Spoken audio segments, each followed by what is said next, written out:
So my longhouse name is Highways. So I got two names. My longhouse name is Highways. My title name is Deskaheh. Um, and my English name is Steve Jacobs.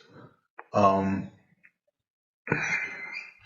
Deskaheh translates to more than 11, and that came from the Great Law when the peacemaker first approached certain individuals to install them as chiefs.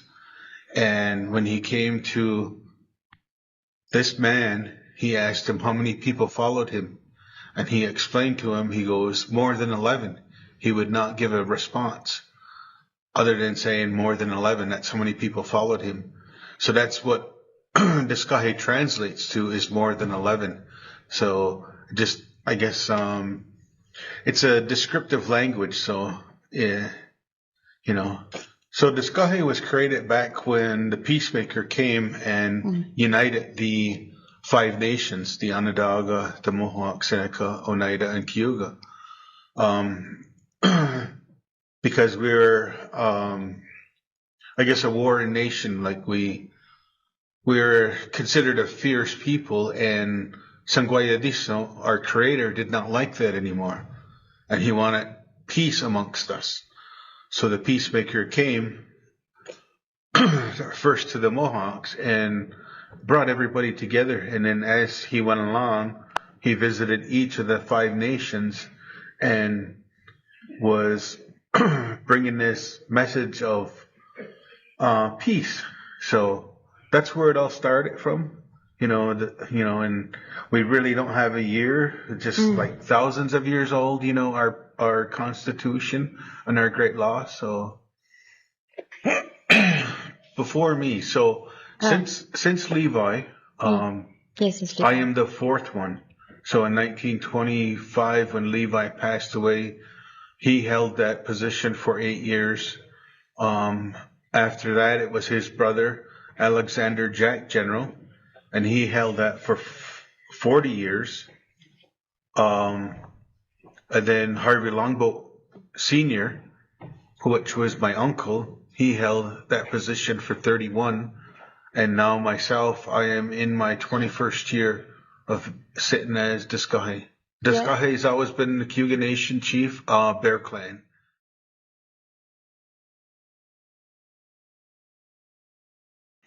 So, with that, I think that decision lands with the clan mother on choosing that. And I mean, it's the whole family too, the clan. But she ultimately makes that decision of who is going to be in that position. And the way I understand how it works is that the mothers, they raise all their kids to, hopefully, I guess, how do you want to say, take on that position, right?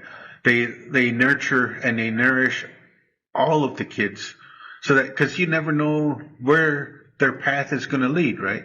There's no, you don't determine it. I guess it's fate, I guess if you want to call it another word, fate, and so they bring along all the kids that way. And it's not until they get older that they kind of see where you're going and where your path is. And like, even before I got installed after my uncle, after he passed, I was his hound, his log keeper, his assistant. So, they were, I guess, grooming me for that position at that point in time. And they're always watching you, even not all the elders are watching you, and seeing where you're going and making sure you are walking that right path. So with that, to answer the other question, let's see. So the clan mother will choose you. The clan will meet and they'll decide, well, yeah, he's acceptable. And then So for me, I'm in the Cayuga Nation, so my decision would have, or my presentation as taken on that Deskaheh role would be presented to the Cayuga Nation. They would approve it. Once the Cayugas approved it, then it would go to what we call the younger brothers.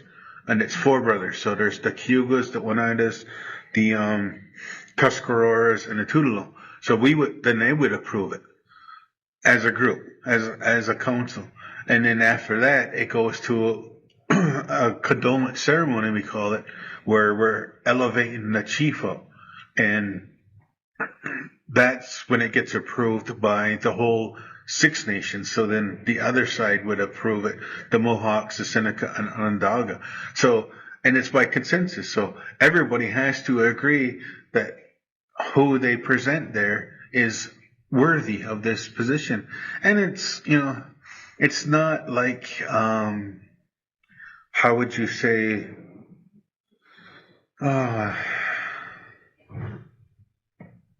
it's more, it's not like prestige, you're not looking for something like that because it's a lot of work. It's difficult because like you said, it's, everybody becomes your family now and you have to look after everyone. And it's a burden. There's 50 chiefs altogether and all of us are equal. We all have the same power. Some have some different responsibilities within the Confederacy, within the Grand Council, like Hanovieto, for example. He's there to ensure that the meeting stays on topic, that nobody differs from what is on the floor and what is under consideration. Taradaho, for example, another one, his responsibility is to be at Onondaga if any of our people have an issue that needs Grand Council attention, then they come to him, and he's supposed to call that Grand Council. So everybody's got, a different responsibility within the Grand Council, but nobody has any more authority over the other, and it's all by consensus when we decide something in our council. So, and then responsibilities besides being a political, we are responsible for religious ceremonies too, to ensure that our ceremonies continue on every year. And that's why we have Deskaheh, like every title except for Taradaho, has 4 people that sit with him. We have our clan mother, we have 2 faith keepers, a male and a female faith keeper, and then we have what they call a houndanum, which is he's sitting on a log, so he is basically my assistant. So if I can't make a certain function, I'm supposed to send him. He's supposed to be my eyes back and reports to me as to what happened during that meeting or whatever, wherever I send him. So back in 1923 when Levi came here, he was looking for an accounting of our trust funds, and Canada would not allow that. They wouldn't turn that over because they said we would control your money, we would look after your money, we would dole it out to you, and we asked for an accounting of it, and they wouldn't respond. So then that's why he came here to the League of Nations in 1923 in order to, I guess, get our issues addressed. Granted, it's been 100 years. We have made little steps, but not steps that we want. I guess we wish we had more, but, I think it'll come in time too. I wish it was quicker, but I guess you take what you can. Right now, since 9/11, the U.S. and Canada introduced new laws in order to cross that imaginary line, between Canada and the U.S. So that's one good thing, that they are working with us on is that we are coming up with our own identification cards and our, well, we've got our own passport, so we're coming up with a updated identification card, so it makes it easier for us to travel across that border. And that's one good thing that is happening with the governments right now, is that they're willing to work with us on that, because we got families on both sides of that imaginary line, and it really disrupts those families, you know. And like in Akwesasne, there's a Mohawk territory there, and it straddles the U.S., Ontario, and Quebec.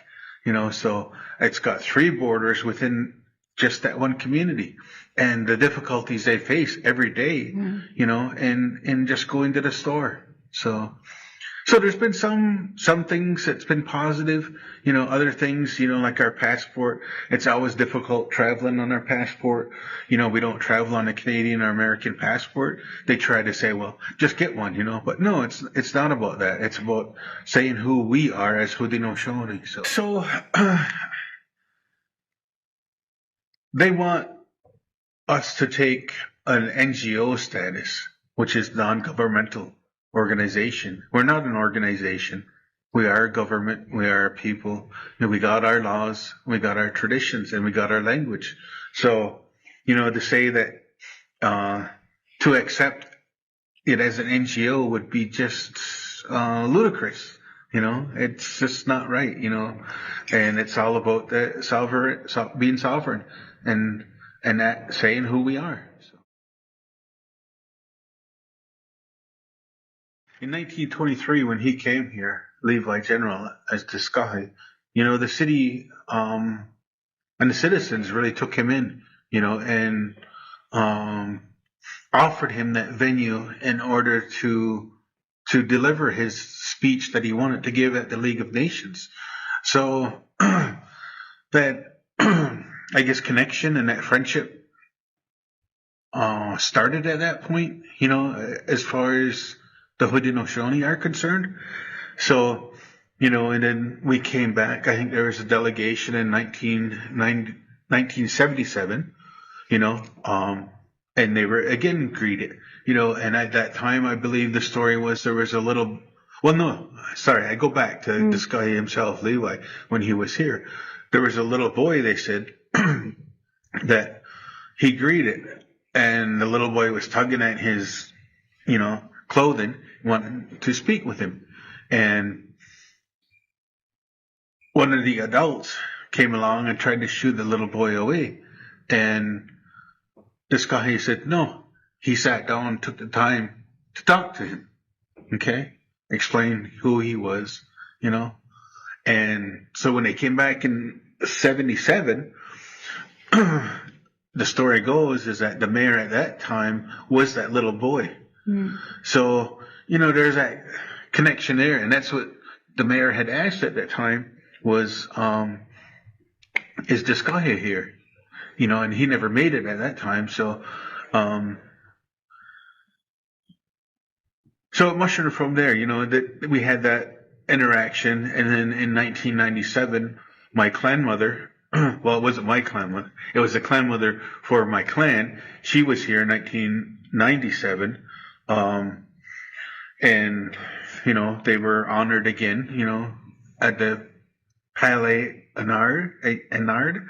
And then, you know, in 2019, when I was here, we had visited the city, the mayor, and Kenneth asked me, he goes, we got a meeting with them. What are we going to say to the city? And I says, this was 2019. I says, well, we need a commemoration, 100-year anniversary. I says, because, you know, we got to honor that. So that's where it all mushroomed from anyway, was that. So.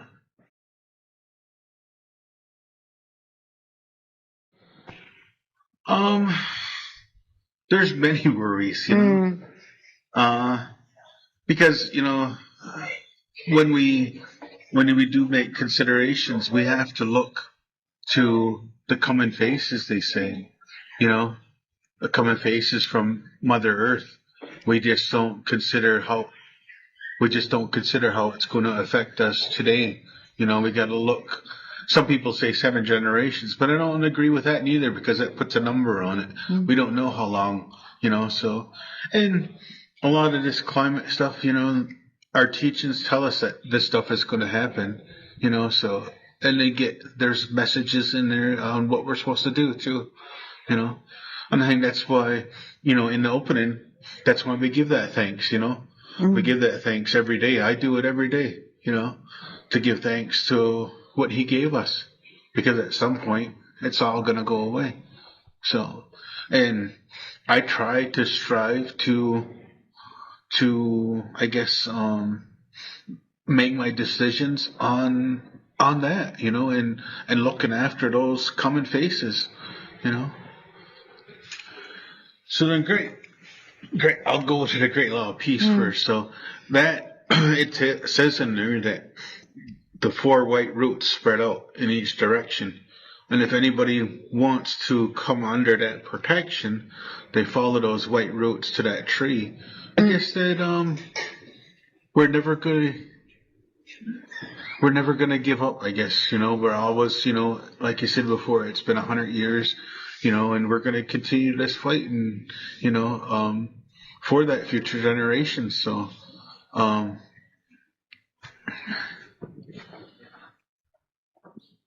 that's pretty much it. Yeah. I mean, we're just, we gotta honor the ones that have gone on before us, and we gotta fight for the future. So, and, every single position since time immemorial have done that, have fought for our rights as sovereign people. So, I think we have to look at the natural law and look after that too, because, that's where we're in now is this climate change. So, and we gotta respect that in Mother Earth. So.